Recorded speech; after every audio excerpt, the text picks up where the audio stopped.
제가 필리핀은 몇 번 가본 적이 없습니다. 하지만 필리핀을 갔을 때의 느낌은 일단 첫 느낌은 우리나라하고 이제 아무래도 비교가 되겠죠. 우리나라의 모습과 비교해 보면 아직도 필리핀은 개발해야 될, 발전해야 될 나라구나라는 걸 느끼고, 또 한편으로는 일단 도덕적인 어떠한 문화들, 이 문화들이 아직은 미성숙하구나라는 것을 느꼈어요. 우리가 조금 더 앞선다는 어떠한 그 생각에서 아마 바라보는 그 마음일 것 같습니다. 실제로 우리가 한 30년, 40년 전 뒤만 잠시 생각해 봐도 우리도 그랬습니다. 우리도 이렇게 지금처럼 성숙한 모습을 갖지 않았어요. 횡단보도 그냥 지나다녔고요. 길거리에 함부로 침뱉었고요. 그냥 떠들고 욕하고 이런 것들이 그냥 만연해 있던 시대에 우리는 살았습니다. 지금 우리가 읽은 말씀 어쩌면 2000년 전, 그보다 더 지난 시간의 내용인데, 에베소라고 하는 지역은 특별히 많이 발달할 수밖에 없는 이 지역적인 요충지였어요. 많은 문화가 교류할 수 있고 많은 나라들이 이렇게 지나쳐가는 그런 문화의 요충지 역할을 하다 보니까 다양한 문화, 다양한 사람들이 함께 머물러 살고 있었어요. 특히 에베소서뿐만 아니라 사도행전에 읽다 보면 에베소 지역에 대한 여러 가지 특징들이 나오게 되는데, 그 특징들 가운데 대표적인 특징이 그 우상이라고 하는 아데미 여신이라고 하는 그 여신이 우상으로 있었던, 대표적 우상으로 있었던 도시였어요. 그래서 그 도시 위쪽에 산 언덕에다가 신전을 세워놓고, 그 아데미 신상이 굉장히 큽니다. 그 큰 신상이 이 도시를 지켜주고 있다라고 생각을 해왔어요. 그 옆에 이 아데미 여신을 보좌하고 아데미 여신에게 정보를 이렇게 갖다 주는 신이 하나가 있는데, 그 신이 나이키라고 하는 신이에요. 니케라고 하는 승리의 신인데, 이 니케 여신이 마치 팅커벨처럼 그렇게 조그만해서 멀리 빠르게 가서 정보를 입수하고 이 정보를 이 아데미 여신에게 가르쳐 주는 이 역할을 하는 신이에요. 이 신을 모델로 해서 만든 게 나이키라고 하는 신이에요. 니케라고 하는 그 신이 우리가 신는 신발의 로고가 된 나이키라고 하는, 이게 승리를 상징한다고 하죠. 나이키라고 하는 신발의 메이커가 됩니다. 어쨌든 이 우상의 문화에 젖어든, 그런데 이 우상의 특징이 뭐냐면 진짜가 아니다 보니까 여기저기 말들이 많았어요. 가짜도 많고, 여기서 말하면 이렇고 저기서 말하면 이렇고, 어느 것 하나 진실인 것이 없는, 입만 열면 전부 거짓말이에요. 실제가 아니니 포장하기에 바쁘고 더 강력하고 더 멋지고 이런 것으로 자꾸 이야기를 꾸미다 보니 온통 거짓말이에요. 거짓말뿐만이 아니라 삶 또한 이 거짓말을 정당화시키기 위해서 삶을 교묘하게 바꿨어요. 그래서 성적인 타락이 극에 이르는, 이것이 단순히 말뿐만이 아니라 모든 것에서, 옷을 입거나 하는 모든 것들 속에서 타락에 아주 그냥 급속도로 발전한 나라가 에베소라고 하는 나라입니다. 어쨌든 에베소라고 하는 지역에 교회가 세워졌어요. 놀랍게도 교회가 세워졌는데, 문제는 이 오래된 나의 습성, 습관, 삶이라고 표현할 수 있는 이것들이 젖어 있는 상태에서 교회로 들어왔어요. 그래서 교회에 들어오긴 했지만 또 성도라고, 예수 그리스도를 믿음으로 성도라고 하는 이런 거룩한 칭호를 받기는 했지만, 내가 살았던 30년, 40년, 50년의 삶의 흔적들이 그대로 남아버렸어요. 이걸 고치기는 쉽지 않을 거예요. 벌써 인이 박히듯이 나에게 습관화되어 버린, 입만 열면 툭 하고 입만 열면 했던 거짓말들, 욕, 이런 것들이 예수님을 믿는다고 한순간에 다 없어지겠냔 말이에요. 그래서 어떤 사람이 신부님에게 이렇게 이야기를 했대요. 아니, 목사님에게 이런 말을 했대요. 목사님, 교회를 다니면서 담배를 펴도 될까요? 라고 물었대요. 안 되죠. 교회를 다니면서 담배를 피면 안 됩니다. 라고 이야기를 했대요. 그랬더니, 그러면 담배 피는 사람이 교회를 나와도 되나요? 라고 물었대요. 어떻게 해야 돼요? 나와도 되죠. 나와도 돼요. 똑같은 담배인데 교회를 다니면서 담배를 피는 건 안 된다 하고, 담배를 피는 사람도 교회에 나올 수 있다라고 말을 합니다. 이것은 순서의 차이가 있을 뿐이죠. 우리가 예수 그리스도를 믿고 교회를 다닌다고 해서 정말 새 사람답게 새롭게 살아갈 수 있느냐? 이건 쉬운 문제는 아니에요. 예수님께서 이렇게 말씀하신 적이 있어요. 마태복음 12장에 가면 어떤 그 예를 들어서 비유적으로 하신 말씀인데, 귀신이 어떤 사람의 마음에 있었어요. 그 사람 가운데 귀신이 살고 있다가 무슨 생각인지 나왔어요. 더 좋은 것을 찾기 위해서 나왔는데 나와 보니 별것 없네 하고 들어가려고 딱 보니까 깨끗해졌어요. 청소를 싹 해놨다는 거예요. 전에는 더러워서 내가 들어가기가 쉬웠는데 나왔다 들어가려니 이 사람이 깨끗해졌다는 거예요. 깨끗해져서 들어가기 쉽지 않은데 라고 하며 포기하는 게 아니라 7 귀신을 함께 묶어가지고 거기로 들어갔다는 거예요. 무슨 말씀이냐면, 겉모습을 깨끗하게 하는 것도 굉장히 힘들고 중요한 일이지만 겉모습을 아무리 깨끗하게 할지라도 사탄은 그 안이 더러우면 어떻게 해서든지 들어간다는 거예요. 그러니 겉모습을 깨끗하게 할 뿐만 아니라 그 마음의 중심, 속도 거룩하고 깨끗해야 된다라고 말씀하셨어요. 지금 말씀드린 것처럼 에베소라고 하는 지역을 우리가 잘 이해하지 않으면 굳이 이렇게까지 말씀을 할까라고 오해할 수 있어요. 쉽지 않다는 겁니다. 지금 말씀드릴 4가지인데 이 4가지가 새 사람이라고 하는, 새 사람을 입은, 또는 고린도후서 5장에 보면 이렇게 새 사람을 표현했지요. 우리는 새로운 피조물이라 하고 말씀했어요. 새 사람이나 새로운 피조물이나 마찬가지입니다. 새 사람이 되어야 한다는 게 아니라 새 사람이 되었어요. 예수 그리스도를 믿으면 새 사람이라고 말씀하신다는 거예요. 문제는 그 새 사람에 맞는 합당한 옷을 입어야 된다라고 지난 시간에 우리가 함께 말씀을 나누었어요. 새 사람에 합당한 옷을 어떻게 입느냐? 그럼 어떠한 옷이 새 사람에 합당한 옷이냐에 대해서 25절부터 29절은 4가지를 말씀하고 있어요. 이 4가지가 첫째는 거짓말이고, 둘째는 분노고, 셋째는 도둑질이고, 4번째는 악한 말이라고 소개합니다. 이것이 자세히 들여다보면 개인적인 게 아니에요. 개인적인 성숙을 넘어서서 다른 사람과의 관계에 대한 내용이에요. 전부 이 4가지가, 사람이 없으면 누구한테 거짓말해요? 누구한테 화를 내고, 누구의 것을 빼앗고, 또 누구에게 악한 말을 해요? 다 상대방이 있어야 돼요. 다른 사회과의 관계 속에서 새 사람에 맞는 옷을 입어야 된다라고 강조한다는 점이 특별합니다. 그리고 오늘 말씀의 주제가 되는, 중심이 되는 말씀은 27절의 말씀이에요.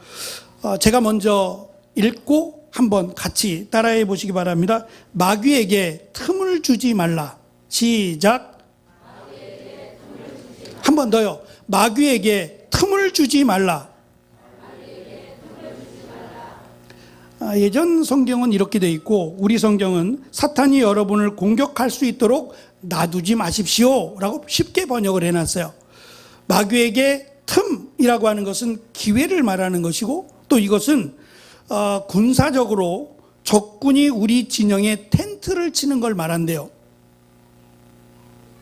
지금 전쟁 중인데 적군이 우리 아군들이 있는, 우리 군들이 있는 곳에 와서 텐트를 치고 있어요. 말도 안 되는 일이죠. 이것을 허용하는 거예요. 틈이라는 게 그런 의미가 있다는 거예요. 그래서 우리가 살아가면서 지금 영적 전쟁을 치르고 있는데, 이 영적 전쟁에서 사탄은 어찌하든지 기회를 노리고 있어요. 이 기회를 이용해서 우리만 무너뜨리는 게 아니라 교회 공동체를 무너뜨리려고 한다는 말이에요. 그래서 처음에는 1명이, 그것도 안 되면 2명이, 3명이, 4명이, 7명이 함께 뭉쳐서라도 그곳을 비집고 들어가려고 노력을 한다는 거예요. 그러면 이 강력한 귀신이 누구를 공격하려고 할까요? 예를 들면 일을 많이 맡은 사람을 공격할까요? 일을 적게 맡은 사람을 공격할까요? 다 공격합니다만 타켓을 일을 많이 맡은 사람을 타켓으로 잡을까요? 이왕이면 일을 적게 맡은 사람을 타켓으로 잡을까요? 어떨 것 같아요? 누구를 넘어뜨리면 교회가 상처를 크게 받을까요?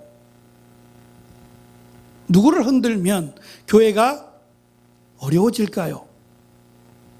보나마나 일 많이 맡은 사람이에요.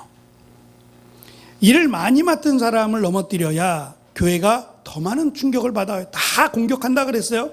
믿음이 이제 일을 적게 맡은 사람이나 일을 많이 맡은 성도나 다 공격합니다. 다 공격의 대상이지만 특별히 사탄이 공격하기를 원하고 넘어뜨리기를 원하는 대상은 일을 많이 맡은 사람이에요. 그래서 일을 많이 맡은 사람일수록 더 조심하고 더 이 말씀에 귀를 기울여야 됩니다. 일을 적게 맡았다고 나랑 상관없어. 그런 의미는 결코 아니에요. 이 네 가지의 문제는 누구에게나 해당이 될 수 있고 누구를 대상으로도 합니다. 이것은 공통적인 사탄의 이 공격의 무기라고 할 수 있어요. 그래서 이 말씀을 통해서 우리가 스스로를 돌아보고 내가 하나님 앞에서 새 사람이 합당한 옷을 입고 있느냐를 볼 때에 네 가지를 점검해 보는 것도 유익하리라고 생각합니다. 먼저 첫째는 거짓을 버리고, 거짓말인데 거짓을 버리고 각각 그 이웃과 더불어 참된 것을 말하라는 거예요. 거짓을 버리라고, 거짓말을 버리라고 말합니다. 왜 그러느냐? 지금 이 거짓말 또는 분노 또 도둑질 또 악한 말, 이 네 가지는 교회가 하나 되는 것을 파괴하는데 주요한 무기예요. 교회를 무너뜨리고 교회의 하나됨을 깨는데 아주 중요한 도구로 쓰인다는 점이에요. 예를 들어서 우리가 바라보는 눈이 있는데 이 눈이 지금 낭떠러지를 보고도 바르게 말합니다. 여기는 평지야. 안전해. 앞으로 가도 괜찮아. 라고 눈이 말을 해요. 그럼 어떻게 되겠어요? 발이 눈의 말을 믿고 그래 알았어. 그래서 발을 디디면 이 낭떠러지에서 여기는 안전해. 여기는 괜찮아. 라고 말한 말을 듣고 발이 움직였어요. 그럼 어떻게 돼요? 큰일 나죠. 죽을 수도 있죠. 거짓말이라고 하는 것은 그냥 하는 말이 될 수도 있지만 이 말로 인해서 결국은 지체들, 눈이 거짓말을 함으로 발이, 몸이 상함을 입게 돼요. 모든 지체들은 다 진실해야 된다는 거예요. 그래야 다른 지체들에게 좋은 영향을 미치게 되죠. 내가 아프면 아파. 뭐 어떻게 해야 돼요? 전달이 되어서 발이 병원으로 가게 해야죠. 그래서 잘 치료를 받으면 발만 좋은 게 아니라 온 몸이 평안해지죠.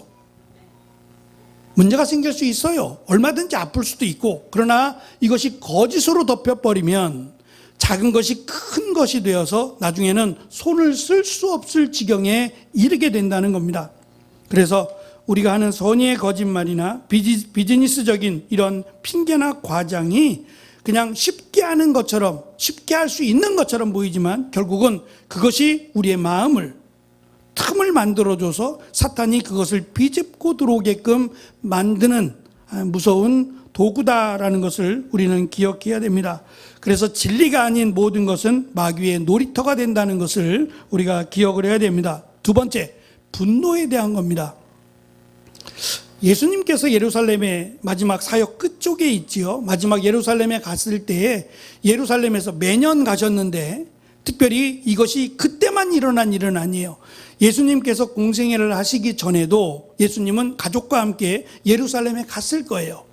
어릴 적부터, 태어나서부터 가족들과 함께 1년에 3차례 정도는 큰 절기 때에는 가족들과 함께, 같은 유대인이니까 예루살렘을 방문해서 제사를 드렸을 겁니다. 그때도 그랬을 것이고 언제부터인지는 알 수 없지만 이 성전이 타락의 도구가 되어버렸어요. 기도하는 집이 아니라 강도의 소굴이 되어버렸어요. 예수님의 사역 마지막까지 예수님은 회개하라고 말씀하셨는데 듣지 않았어요. 그래서 거기서 장사하는 이들, 성전에서 자신의 이득을 위해서 하나님의 이름을 파는 자들의 상을 엎으셨어요. 예수님이 화가 났다는 것, 예수님이 한 성격 하시네, 이런 의미가 아니에요. 의에 대한 분노입니다. 진노라고 할 수 있죠. 하나님은 불의한 것을 참으시지 않아요. 하나님은 의로우시기 때문에, 하나님은 죄가 없으시기 때문에 죄에 대해서 하나님은 분노하신다, 진노하신다, 또는 심판하신다고 말씀하셨어요. 그 심판이에요. 깨닫게 하시기 위한, 회개하고 다시 하나님께로 돌아오게 하기 위한 하나님의 은혜의 방편이었는데, 그 하나님의 의로운 분노하심, 이 분노하심이 사실은 목적이 아니에요. 예수님이 이 땅에 오신 것은 심판하기 위함이 아니라 구원하기 위함이라고 분명히 밝혔어요. 그럼에도 불구하고 우리가 교회를 하다 보면 의로운 화도 낼 수 있어요. 아닌 것을 보면 화도 나고 할 수 있어요. 그럴지라도 그 분노가 해를 넘어가지 않도록, 분노가 목적이 아니에요. 분노는 하나의 도구일 뿐이에요. 말씀드린 것처럼 당시 교회는 다양한 신분의 차이가 있었어요. 주인도 있었고요, 노예도 있었어요. 한 교회 안에 말입니다. 주인도 앉아 있고 그 주인의 종, 노예도 앉아 있었고요, 또 부자도 앉아 있었고 가난한 사람도 앉아 있었어요. 같은 형제 자매인데 그들이 서로 얼굴을 마주보기가 불편했을까요? 편했을까요? 누가 불편했을까요? 부자들이요. 주인들이 불편했을 거예요. 한 상에 같이 앉아서 밥을 먹는다? 이해할 수도 없었을 거예요. 당연히 그렇게 하라고, 당연히 그래야 함에도 불구하고 그들의 오래된 습관, 그들의 문화가 편하게 만들지 않았어요. 특히 이 계급적인 갈등, 이 계급은 바꿀 수 없었어요. 심지어 사도 바울도 그렇게 말은 하지만 바꿀 수 없다는 것을 너무 잘 알았어요. 특별히 대표적인 예가 교회 안에는 남자들보다 여자들이 더 많이 섬기고요, 더 열심을 내요. 이거는 시간을 막론하고 다 그랬던 것 같아요. 하나님이 참 여자분들이 없으면 교회가 어떻게 되나 싶을 만큼 참 헌신적이고 참 열심히 해요. 심지어는 예수님이 십자가에 달려 죽으실 때 끝까지 따라간 사람들이 여인들이에요. 또 예수님의 죽으심을 부활하심을 처음 만난 사람들도 제자들, 남자들이 아니라 여자들이었어요. 이들의 헌신과 수고가 결국 교회를 이렇게 크게 거룩하게 만들었다 생각합니다. 그럼에도 불구하고 당시 사회에서는 여자를 비천하게 봤어요. 여자라는 이유만으로 말입니다. 그래서 당시 교회에서 여자는 잠잠하라 그랬어요. 더 잘 가르칠 수 있어요. 더 교회를 잘 섬길 수 있는데도 불구하고 여자라는 이유 하나만으로 여자들은 잠잠하라고 말을 했어요. 근데 그때는 그래야만 됐어요. 시대적 사회가, 문화가 그랬기 때문에 어쩔 수 없어요. 그래서 바울은 말합니다. 자녀들을 잘 키우라. 너희의 자녀들을 잘 키우고 양육해서 이 자녀들이 자랐을 때에는 여자들도 마음껏 가르치고 여자들이 앞에서 일을 할 수 있도록 그렇게 준비하라고 말합니다. 시대적 한계가 있지요. 제도적 한계가 분명히 존재했어요. 교회 안에 다양한 계급군이 존재했던 겁니다. 그렇게 하지 말라고 했음에도 불구하고 여전히 그 모습이 교회 안에 드러났어요. 그래서 우리가 식사할 때 보면 남자들은 이쪽, 여자분들은 저쪽. 지금은 거의 지정석이 된 것 같아요. 다양한 분들이 함께 어울려서 같이 준비한 맛있는 음식을 함께 나누며 이야기 나누고 또 교제를 합니다. 지금은 이게 가능한 시대였지만 당시에는 어려웠어요. 부자들은 부자들끼리 모였고 가난하고 배고픈 이들은 그들끼리 모여서 밥을 먹었어요. 근데 그때는 누군가 이렇게 수고해 주셔서 식사를 준비할 수 있는 게 아니었고 도시락을 싸왔어요. 각자들 도시락을 싸와서 도시락을 먹고 계속해서 말씀을 듣고 배웠어요. 근데 가난한 이들, 당장 먹을 것이 없는 이들은 주일날 함께 모여서 예배를 드리고 말씀을 배우면 일을 못 하잖아요. 그때 당시에는 이 월급제가 아니라 일급제였어요. 그날 나가서 그날 벌어 먹고 사는 거예요. 그러면 토요일 날 2배를 거둬야 돼요. 그래야 주일에 일하지 않아도 충당이 될 텐데 그렇지 못한 경우는 도시락을 싸우기가 어려웠을 거예요. 그래서 에베소서의 말씀을 보면 또 데살로니가 전서가 특히 이 부분에 강조를 두고 있는데 이 어려운 이들을 위해서 알게 모르게 이렇게 은혜를 베푸는 이들이 있었어요. 여유가 있는 이들 중에서는 드러내지 않고 조금 더 준비했어요. 먹을 것을 조금 더 준비해서 그들에게도 여유는 있지 않더라도 조금씩이라도 그들이 먹을 수 있도록 배려하는 이들이 있었어요. 그러면 이것을 바라보는 분들 중에는 찬성하고 잘했네, 나도 그렇게 해야겠네 라고 하는 분들도 있겠지만, 아이고 쟤들은 먹을 것도 없어가지고 거지같이 누구 남의 주는 것만 먹고, 이렇게 비판하는 일들도 없지 않았다는 거예요. 그래서 서로에 대해서 으르렁거리고, 있는 자들은 없는 자들을 향해서, 없는 자들은 있는 자들을 향해서 불편하고 서로 불만이 가득한 모습도 없지 않아 있었을 거라는 거예요. 당시의 문화를 보면 말이죠. 그럴지라도 그렇게 화가 날 수도 있다는 거죠. 인간이니까 나랑 다른 이들과 함께 있다 보면 불편하고 화도 날 수 있어요. 그러나 이것이 해를 넘어가서는 안 된다. 어떻게 하든지 풀고 가야 된다라는 것으로 말씀하고 있어요. 성경은 말씀합니다. 욕심이 잉태하면 죄를 낳고요, 죄가 자라가서 장성하면 사망에 이르러요. 죄라고 하는 것은 가만히 있지 않는다는 거예요. 자라간다는 거예요. 부풀어 난다는 거죠. 자그마한 죄가 그냥 있는 게 아니라 이것이 점점 세력을 넓혀서 더 크고 더 강력한 죄를 만들어내요. 그러면 결국 나를 잡아먹게 돼요. 분노라고 하는 것은 아무리 의의 분노라도 이 분노는 강해지면 사람을 죽일 수도 있어요. 그래서 어찌하든지 간에 해는 넘기지 말아야 한다라고 선을 긋고 있고요. 세 번째, 도둑질을 멈추고 나눔으로 바꾸십시오라고 하는 내용입니다. 제가 남아공에 있을 때 거기 이제 선교사님들하고 같이 공부도 하고, 선교사님도 이렇게 같은 유학생들하고 같이 한 달에 한 번씩 이렇게 같이 모아서 식사를 했었어요. 그래서 각자들 도시락을 싸와서 함께 이렇게 쭉 펼쳐놓고 먹고, 고기는 이 유학생회에서 준비를 해서 고기를 따로 이렇게 준비해서 굽습니다. 그래서 고기는 그렇게 해서 먹고, 나머지 반찬들은 각자들 뭐 샐러리가 됐던 뭐가 됐던 김치가 됐던 각자들 반찬들을 갖고 와서 식탁에 쭉 펴놓고 뷔페식으로 먹었어요. 한 달에 한 번은 그런 식으로 모임을 가져서 선교사님들하고도 친해질 기회가 있었어요. 뭐 사역은 다르지만 그때 이제 선교사님이 자기가 사역하는 곳에 한번 오면 어떻겠냐, 한번 봤으면 좋겠다라고 요청해 주셔서 그럽시다. 선교사님이 사역하는 것도 궁금하고 어떻게 사역하시는지 궁금했어요. 그래서 알겠습니다라고 해서 선교사님을 따라갔어요. 따라서 한참을 가더라고요. 한참을 갔어요. 땅이 워낙 크니까 한참을 몇 시간을 들어갔어요. 야, 참 그냥 가는 것으로도 은혜를 받아요. 이 먼 거리를 이들을 위해서, 이들에게 복음을 전하기 위해서 가는 거예요. 끝도 없이 가는 것 같아요. 한참을 가서 고불고불 들어가서 한 군락지, 흑인들이 머물고 있는 마을로 들어가더라고요. 거기 가니까 깡통으로 만든, 진짜 깡통을 편 것 같아요, 교회가. 그 깡통으로 만든 교회에 들어갔어요. 거기는 겨울도 그렇게 춥지 않아요. 영하 1도 정도면 굉장히 추운 건데, 대신 여름이 너무 더워요. 그때 여름이었으니까 이 깡통에 들어가니 와, 이건 뭐 거의 찜질방 수준이에요.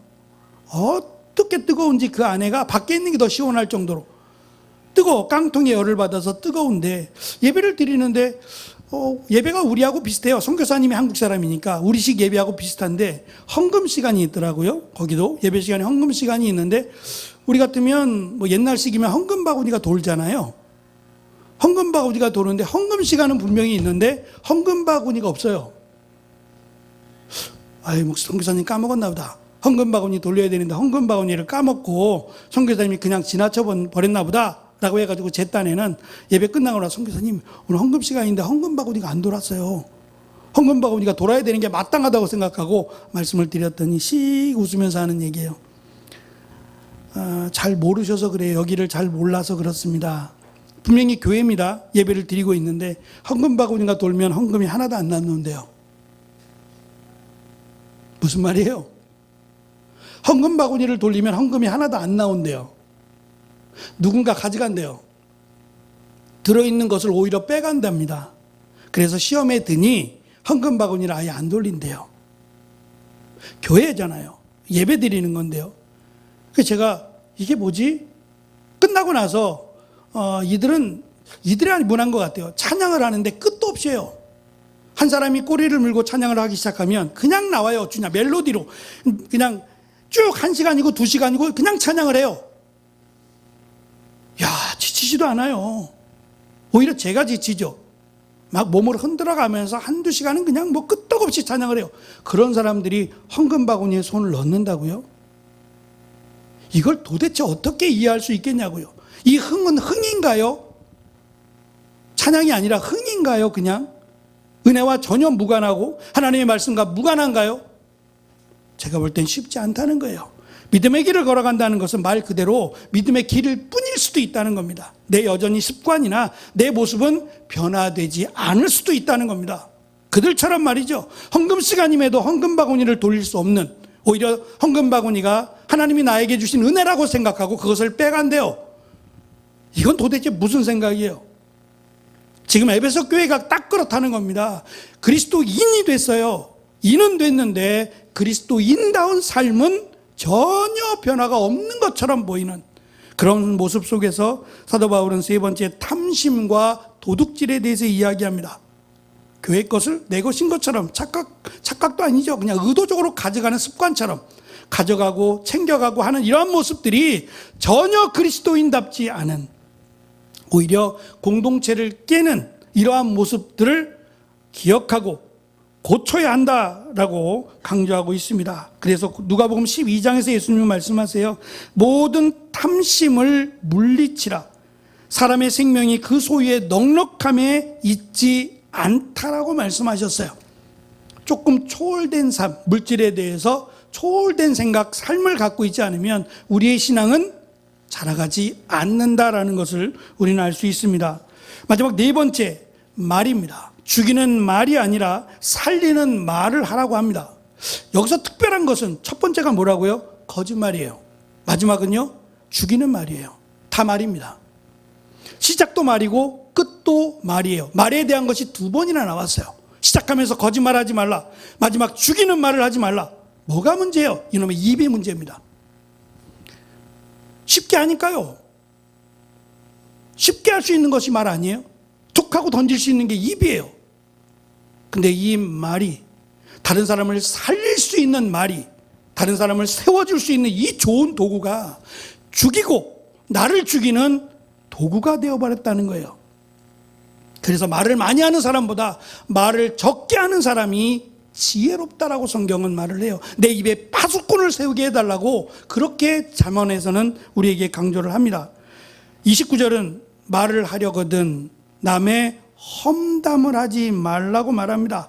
험담이라고 번역된 단어가 더럽다는 단어예요. 냄새나다라고 하는 단어예요. 말이 냄새나다는 게 무슨 말이에요? 말이 썩었다는 말이 무슨 말이에요?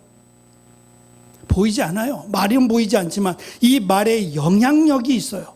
누가 말하느냐에 따라 다를 것이고, 이 말은 듣고 사라질 수도 있지만 나는 생각 없이 하는 말들이에요. 듣는 이들은 이게 남아요. 뼈가 되고 살이 되어서 그 사람을 무너뜨리게 만드는 아주 무서운 도구가 말, 입이라는 겁니다. 그래서 첫 번째도 말이고 마지막 네 번째도 말로 끝나고 있다는 것을 기억해야 됩니다. 말씀드린 것처럼 당시 우상 숭배는 다 거짓말입니다. 우상 숭배와 관련된 모든 것이 거짓말이고 그것을 섬기고 그것을 따르는 이들도 다 거짓말이에요. 근데 이것이 그냥 문화예요. 오히려 거짓말하는 것이 즐기는 문화가 되어버렸어요. 또 항구의 문화, 바닷가에 사는 사람들은 거친 면이 없지 않아 있어요. 당장 언제 죽을지도 모르는 이들에게 있어서 삶은 즐겁지 않은 게 거의 대부분이에요. 잘 살자, 재밌게 살자, 언제 죽을지 모르니 이런 것들이 함축돼 있어요. 그러다 보니 그들이 하는 말들이 거칠어요. 쓸데없는 음담패설이나 농담이나 또 함부로 던지는 말, 욕, 이런 것들이 교회 안에도 여전히 존재했어요. 언제까지 기다려야 될까요? 언제까지요? 첫째는 믿음이 있는 자들이 참아줘야 돼요. 시간이 걸릴 수 있어요. 사람마다 다릅니다. 어떤 사람은 1년, 어떤 사람은 2년, 3년, 4년, 10년이 걸릴 수도 있어요. 포기하지 말고 기도함으로 참아줘야 돼요. 그리고 일단 저들을 이해해야 돼요. 저들이 어떻다라는 것을 이해하지 못하면 싸움이 됩니다. 그러면 사탄은 그 틈을 노려서 편을 가르게 만들고 교회를 넘어뜨리게 만들 수 있어요. 똑같은 사람입니다. 다 하나님 앞에는 소중한 사람들이에요. 먼저 세움을 받았다라는 것은 더 도와주고 더 안아주라고 먼저 세움을 받은 겁니다. 할 일이 많다는 거예요. 나도 나를 세우기 버겁지만 나보다 못한 이들, 그들을 위해서 기도하고 그들을 세워주지 않으면 교회는 언제든지 시끌시끌해질 수가 있어요. 피근한 예로 교회에서 가장 시끄러울 때가 언제냐? 음식에 관한 문제예요. 특히 제가 전에 있던 교회는 김치 문제로, 김치 때만 되면 아주 민감해요. 누가 김치를 맡을 거냐, 어느 부서가 김치를 할 거냐에 따라서 민감해져요. 서로 김치를 하려고 그래요. 내 맛대로 하려고요. 저 구역이 김치를 맡았더니 맛이 없어. 왜 이렇게 김치를 만든 거야? 1년을 먹어야 되는데. 그럼 이 구역이 맡으면 저 구역은 다 박수치고 찬성할까요? 입맛들이 다른데 짜다, 싱겁다, 왜 젓갈이 많이 들어가고 젓갈이 덜 들어가고부터 시작해서 감사함으로 받으면 쓸 다 버릴 것이 없는데 내 생각이 자꾸 들어가니까 이것뿐이겠냐 말이에요. 지금 에베소 교회는 넘어야 될 산이 너무 많아요. 그런데 특별히 4가지를 통해서 교회가 하나 돼야 된다. 이 하나됨을 깨는 4가지 요소가 있다. 이 4가지 요소를 너희들이 잘 기억하고 이것이 문제가 생기지 않도록, 그래서 우리가 무심코 던진 거짓말 속에, 밤새 품고 있는 분노 속에, 나만 생각하는 이기심 속에, 습관적으로 내뱉는 불평과 험담 속에 이 사탄은 조용히 들어와서 또아리를 틉니다. 언제 폭발할지 모르는 시한폭탄이 되어가고 있다라는 사실을 기억해야 돼요. 그래서 4가지 거짓을 버리고 분노를 해지기 전에 없애고 움켜쥐지 말고 나누어주고 썩은 말을 버리고 살리는 말을 할 수 있도록, 이것이 새 사람에 합당한 옷이라고 사도 바울은 우리에게 가르쳐 줍니다. 막연하게 옷을 입으라는 게 아니라 구체적으로 이러한 옷을 입으라고 사도 바울은 4가지로 우리에게 가르쳐 주었습니다. 적어도 이 4가지가 우리가 새 사람을 입자라고 했을 때 부끄럽지 않은 이 4가지를 열심히 지켜가도록 수고하고 노력함으로 최소한 하나님이 보실 때 하나된 교회, 하나 되기 위해서 자라가는 교회, 그 교회로 칭찬받고 하나님의 은혜 가운데 머무는, 그래서 우리 안에 이 거짓이 가득한 게 아니라 성령의 열매로 가득 채우고 살아가는 새 사람이 되는, 새 사람답게 살아가는 2006년 함께 기대하고 함께 소망하며 힘있게 나아가는 우리가 되시기를 간절히 축원합니다. 기도하겠습니다.